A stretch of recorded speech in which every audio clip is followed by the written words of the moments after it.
आपने कई बार देखा होगा कि जो पेंटोग्राफ के ऊपर जो तार होता है, जो रेलवे इंजन के ऊपर जो पेंटोग्राफ के ऊपर जो तार होता है वो घिसता क्यों नहीं है? लगातार उस तार पर जो है 25,000 वोल्ट का जो तार है उस पर इतनी ट्रेनें चलती है लेकिन वो घिसता क्यों नहीं है? हर बार पटरियों को भी चेंज करना पड़ता है लेकिन उस वायर को चेंज करना ही नहीं पड़ता। क्या कारण है आखिर? जानेंगे इस वीडियो में। ट्रेन के ऊपर चल रही बिजली के तार से ही इलेक्ट्रिक इंजन को पावर मिलती है। यह पावर इंजन के ऊपर लगी पेंटोग्राफ के जरिए ही उस तक पहुंचती है। दोनों में घर्षण भी लगातार होता है लेकिन तार नहीं घिसता।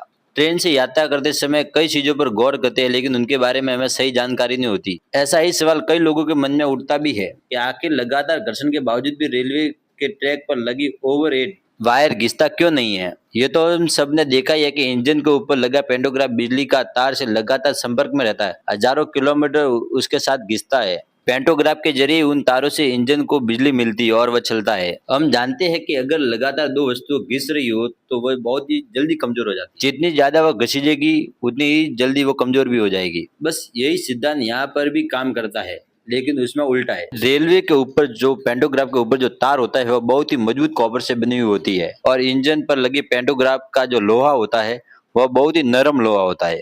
ऐसे में जब दोनों के बीच घर्षण होता है तो बिजली का तार मामूली घिसता है और पेंटोग्राफ अधिक। इसीलिए पेंटोग्राफ का वायर तब तक चेंज नहीं किया जाता तब तक कि उसमें कोई संपर्क टूटे नहीं, तार वार टूटे नहीं। तब तक हजारों किलोमीटर के सफर में जमीन एक सीधी नहीं मिलती, जमीन का भाग ऊपर नीचे होता रहता है जिसके चलते पेंटोग्राफ का संपर्क टूट जाता था। ऐसे में हालात बिगड़ सकते थे।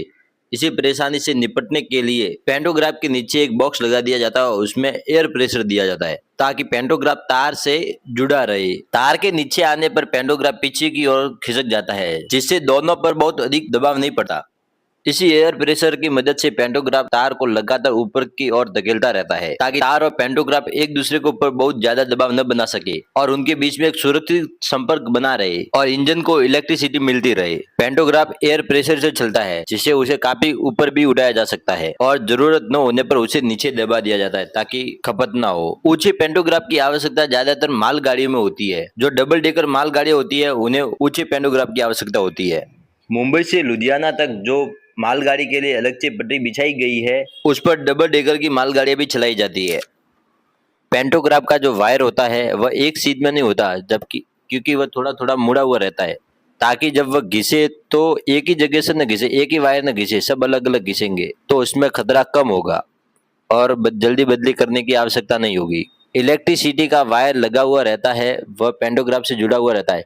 पेंटोग्राफ एकदम हल्के नरम लोहे से बना हुआ होता है। ऊपर का जो इलेक्ट्रिसिटी वायर होता है वह कॉपर से बना हुआ होता है जिसके कारण वह घिसता तो है लेकिन इतना मामूली से घिसता है जिसमें कुछ मालूम नहीं पड़ता। यही कारण है कि पेंटोग्राफ का जो लोहा होता है वह नरम होने की वजह से पेंटोग्राफ का जो ऊपर का वायर होता है इलेक्ट्रिसिटी का वह नहीं घिसता।